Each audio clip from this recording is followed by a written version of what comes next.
I recently quit my job at a hotel as a night auditor due to the figure that came at night. As a part of my job, I have access to the cameras, as I'm supposed to keep an eye on things around the hotel, such as making sure no one is breaking in or damaging the property. Well, the cameras also cover the perimeter of the building, and every night, without fail, I see this thing staring at me. It only stays there for an hour or so until it drifts back into the darkness. It keeps moving closer, and a week ago on Monday was the very first night that it was standing right outside the glass door, roughly around 4 a.m. It was on the far end of the building from me, so I was still not terribly afraid, as if I opened the door, I would have enough time to react and get out of there. However, my heart was still on edge. I just sat there watching it, trying to make out what it was when its black eyes looked right at the camera, piercing my soul. I fell back into my seat and watched in horror as the camera had an error sign appear, followed by signal lost. It went black for a few seconds before flashing signal found.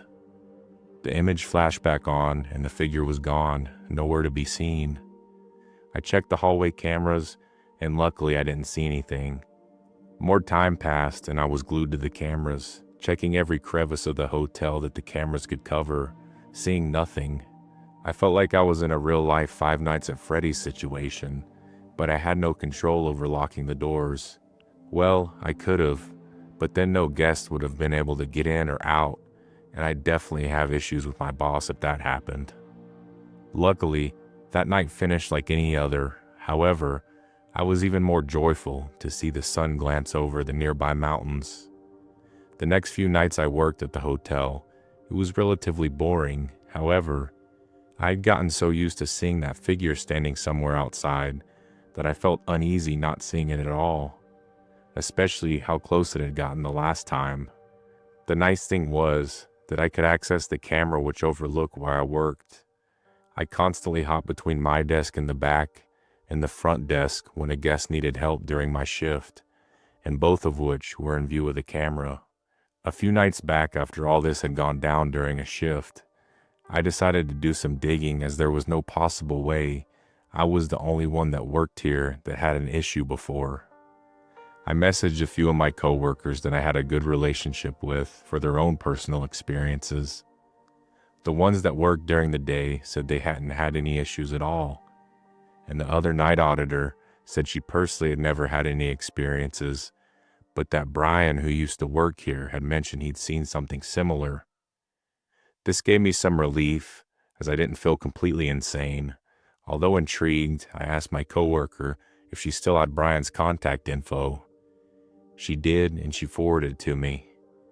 I reached out through text, explaining it all out, and also mentioned that it was fine if he didn't reply at all, as I understood it was just some random stranger to him.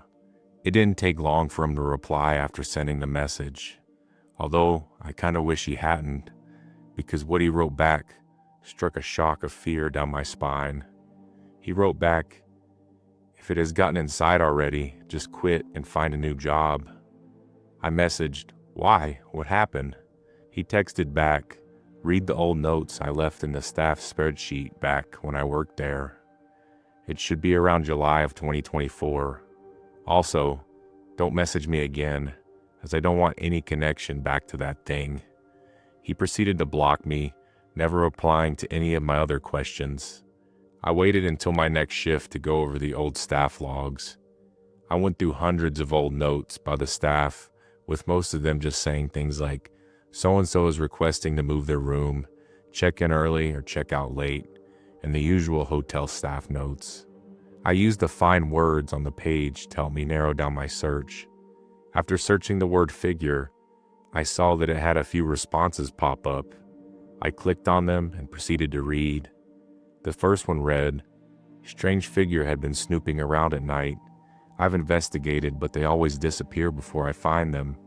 The next few were similar until I read one that started out with, "I don't feel safe anymore," and alerted the police, as the figure/man had been standing at the door looking in for over an hour and a half.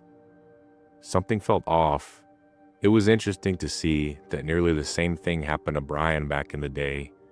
I was nervous to find out what happens next, as I noticed the time had just passed midnight during my shift.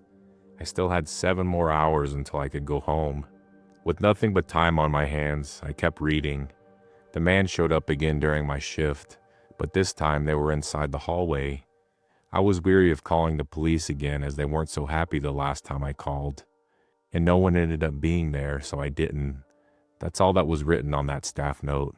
The final note on the subject before the notes went back to normal hotel information being passed from shift to shift was, the man stood outside the door of the employee front desk office for 3 hours. I had asked through the door for the person to move or leave, as I couldn't open the door without hitting them, and I got no response. I called the police, but before they got there, it left. I checked Brian's employment record, and he had quit shortly after this event took place, not even giving a 2-week notice or anything. He didn't stay long enough to see what happens in the end, and it felt like I was the one who was going to do it.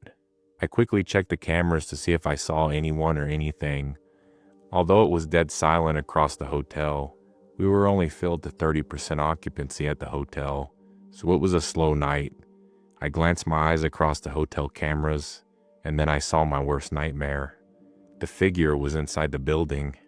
It stood there in the dark space that lies in between the shining ceiling lights above. My heart dropped.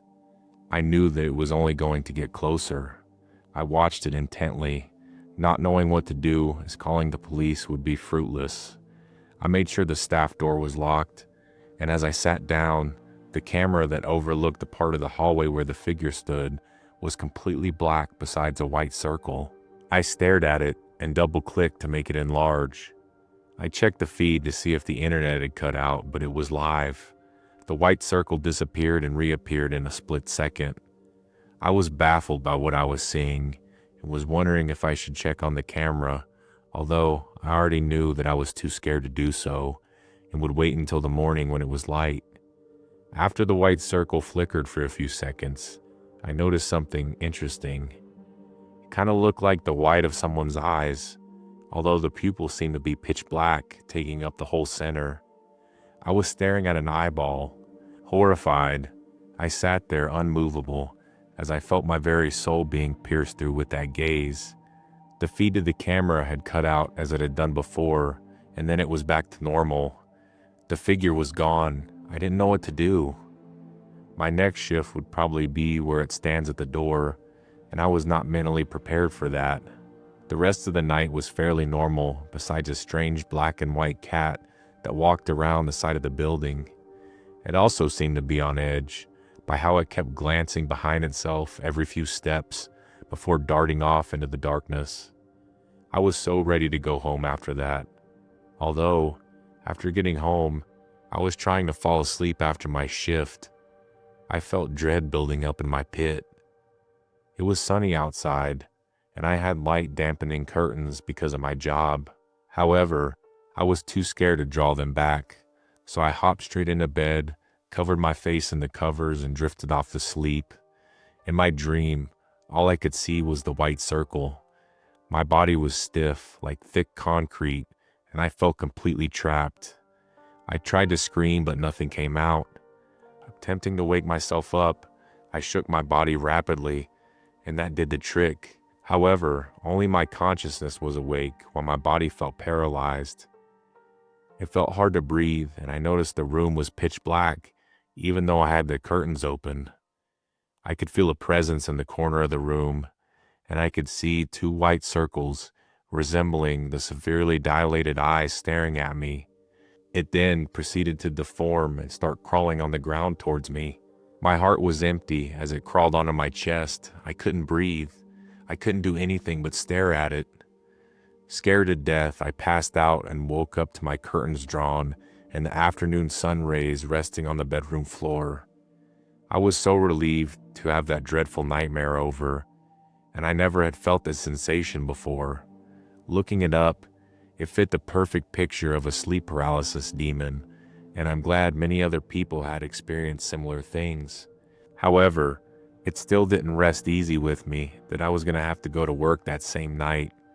I dreaded it with all my being, and felt like doing what Brian did and just quitting.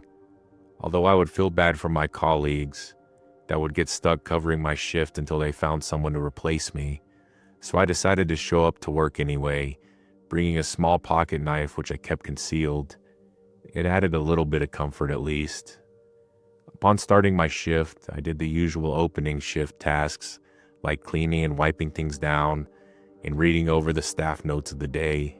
There weren't too many guests staying at the hotel that night either, which made me even more uneasy, as that means there would be less people up and about. I'd much rather deal with someone yelling at me for something than whatever that thing was waiting for. Another hour flew by until it was 1 a.m.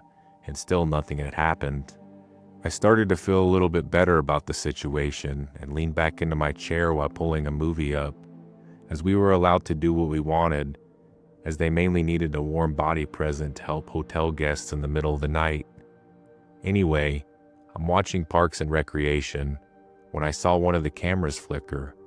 Pausing the show, I leaned in to see that it was the camera that was down the hall from the door I was behind at the front desk. I began trembling as I knew what was next, and I watched the door like a hawk. However, it never appeared.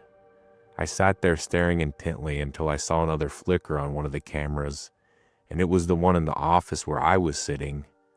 The camera in that office is behind me and films the rest of the office. I felt as stiff as a board as I felt a cold presence behind me. The figure was right behind me. I couldn't take my eyes off the screen and my body didn't move an inch. I didn't dare look behind me, but there was nothing I could do.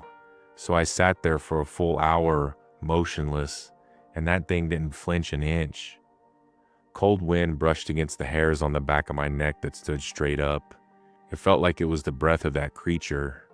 The phone near the front desk began ringing. Wanting so bad to answer it, I slowly began to move. I watched the camera as I did to see if there was any movement from the thing. There was none.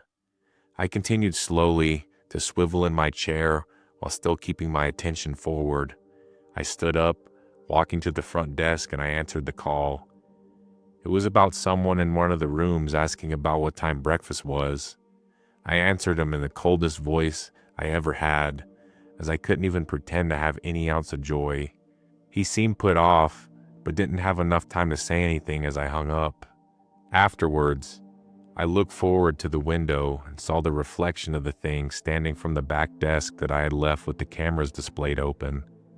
It hadn't moved an inch. I took 3 breaths, mustering all the courage I could, and quickly flashed open my pocket knife as I turned around, and I saw nothing. The figure was gone, and I breathed a sigh of relief. However, I was too horrified to go back there, so I stayed at the front desk until the end of my shift. I went home, called my boss, and quit. I mailed back my uniform as I didn't even want to step foot near that place again. I haven't been back since, and I still have no idea what that thing was. All I do know is that I won't be the last one to experience that.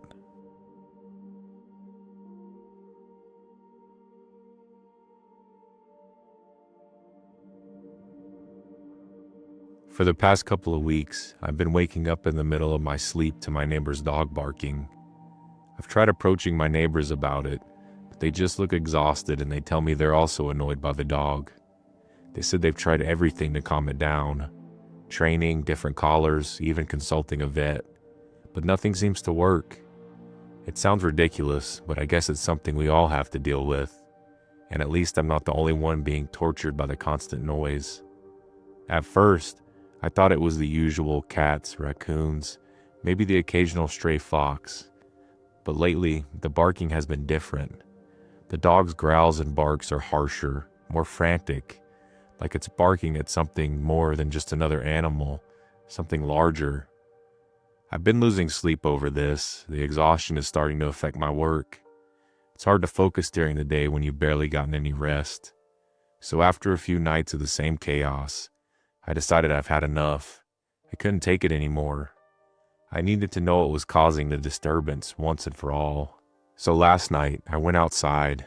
The air was thick and humid, which was typical for South Florida.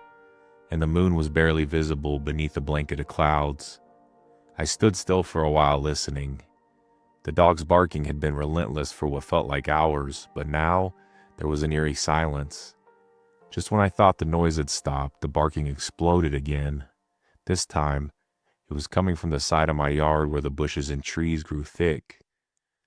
I crept toward the back door, pushing it open slowly, trying not to make a sound. My heart raced, my palms began to sweat. I don't know what I was expecting, but something told me it wasn't going to be just a raccoon. I peered out from the doorway, squinting through the darkness, and my eyes adjusted, and that's when I saw it.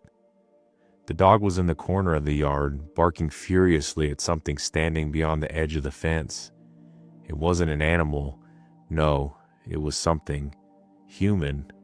But it wasn't. I can't explain it. It didn't move like a person, but instead it jerked and twitched in ways that were almost too fast for my eyes to follow. I can't even put into words what it was. I was too busy trying to comprehend what the hell was going on and what it was. The dog kept barking, furious, desperate. I could feel my own body stiffen, my stomach twisting into knots. I felt like I was trapped inside my own skin. I wanted to run, but I couldn't move. I didn't even know if it saw me. I just stood there frozen as it stared off into the distance. Its unnatural posture began to make my blood run cold. The silence that followed felt even more suffocating than the barking, and just as suddenly as it had appeared, the figure darted into the trees, its long limbs snapping with unnatural speed. The dog, now quiet, stood still, watching. I didn't know what to do. Part of me wanted to scream, to run, but my feet felt glued to the floor. It was like the air itself was heavy with the weight of the thing that I had just seen. I don't even know how long I stood there. Minutes? Hours? I only snapped out of it when I heard a familiar voice in the distance, my neighbor, yelling at their dog to come back inside. I don't know what I saw, but I can't shake the feeling that whatever it was, it's been there all along, hiding just beyond the edge of my sight. I've been trying to convince myself it was just some weird shadow or a mind trick, but deep down, I know that's not true.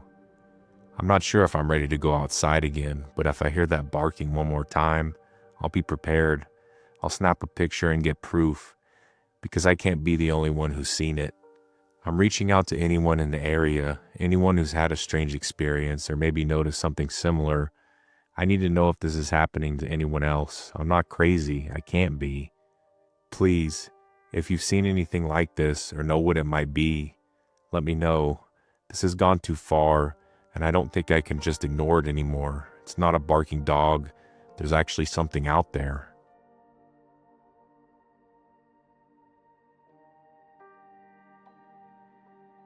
My two buddies and I went on a hunting trip for bull elk last November, and we were having a great time to say the least.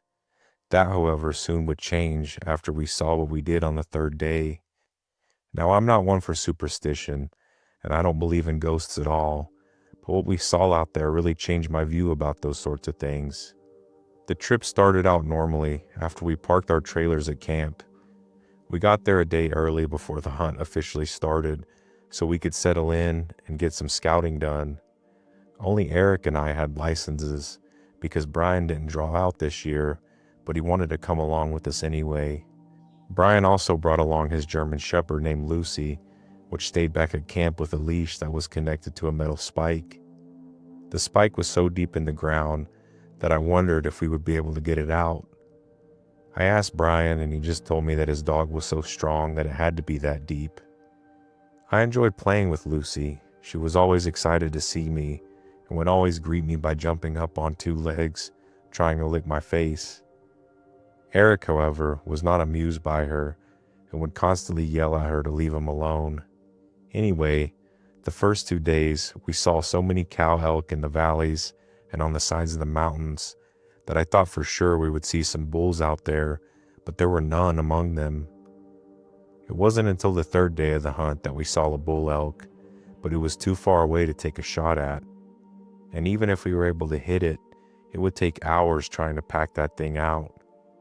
So that evening we decided to hunker down next to some fallen trees, and we were able to watch a hillside.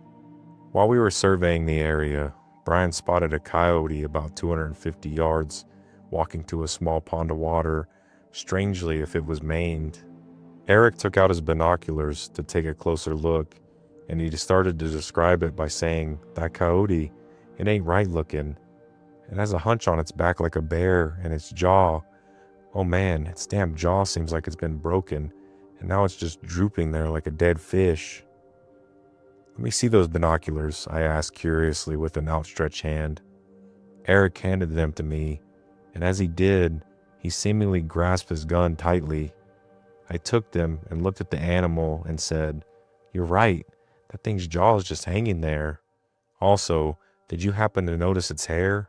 It's long and unevenly dispersed."